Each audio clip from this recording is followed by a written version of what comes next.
Ya, pola hidup Rasulullah bagaimana Pak? Dari bangun tidur sampai tidur kembali itu harus kita coba bisa lakukan. Ya, Rasulullah banyak berzikir, Rasulullah banyak berdoa, Rasulullah banyak membaca Al-Quran, Rasulullah banyak sholat, Rasulullah selalu menjaga perutnya dalam kondisi perut yang lapar. Sering puasa tuh di bulan Rajab, ya. Ini dia 3 bulan sebelum kita menjelang Ramadan, perbanyak ibadah. Ya, ini penting sekali. Jangan malahan kita di bulan Rajab ketemu Sya'ban, Ramadan, makin makin lemes, makin lemah. Yang sebetulnya di bulan Rajab Sya'ban ini Rasulullah sudah mengikat kencang, ya, ikat pinggangnya, ya. Rasulullah bukan ikat pinggang lagi Pak, ya. Himpitan batu demi batunya itu ditambahin lagi biar kencang, ya. Itu Pak, Rasulullah bukan ikat pinggang lagi Pak, himpitan batu demi batu yang dia jaga, dia kencangkan tuh. Itu dia. Maka pola hidup seperti Rasulullah harus kita lakukan.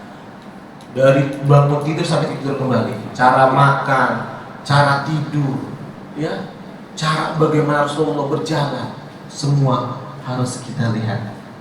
Itu mereka jadi obat. Yang kedua, pola makan seperti Rasulullah.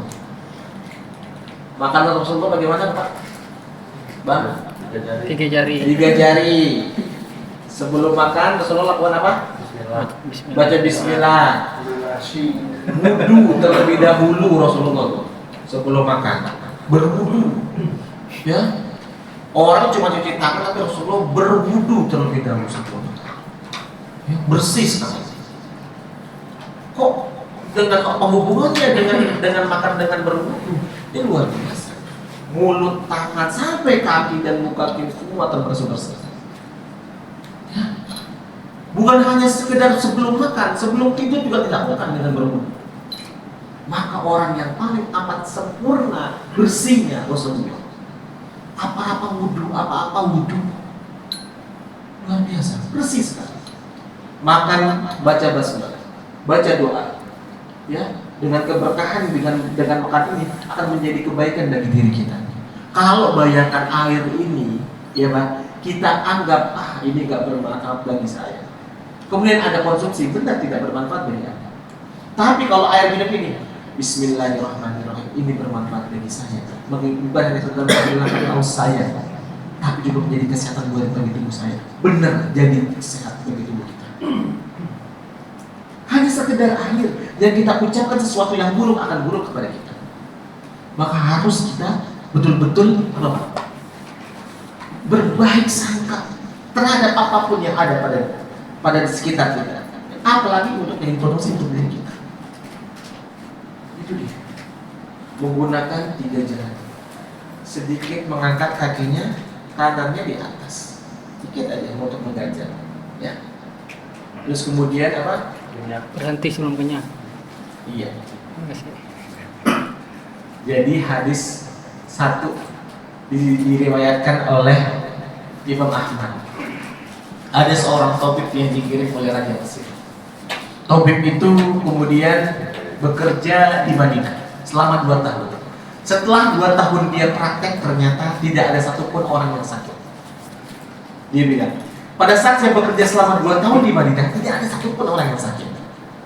Kemudian dia pulang ke Mesir, kemudian ditanya oleh Raja Mesir, wahai tabib, kenapa Anda pulang?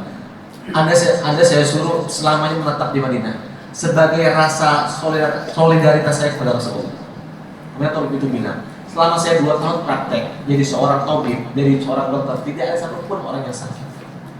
Disebutkan ada hadis riwayat Ahmad disebutkan apa? Kami kaum yang makan pada saat perut yang lapar dan berhenti sebelum kenyang. Ini dia pola makan Rasulullah. Ya Pak? Ini luar biasa. Maka pola makan seperti Rasulullah adalah pola hidup kita menjadi sehat.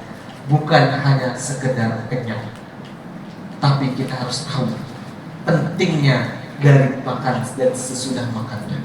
Baik, yang ketiga sikap. Sikap apa sih Pak? Sikap apa Pak kira-kira?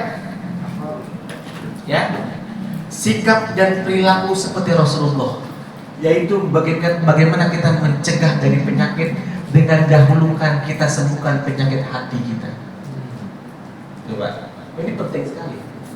Orang punya tubuh yang sehat tapi punya penyakit hati, maka disebut dia adalah orang yang sakit. Jangan salah. Jelas Pak? Dia punya penyakit, ingin sembuh dari penyakitnya, punya penyakit hati ini susah sembuh. Ini saya jelaskan. Anda punya penyakit, ingin sehat, tapi kalau punya penyakit hati sulit sembuh.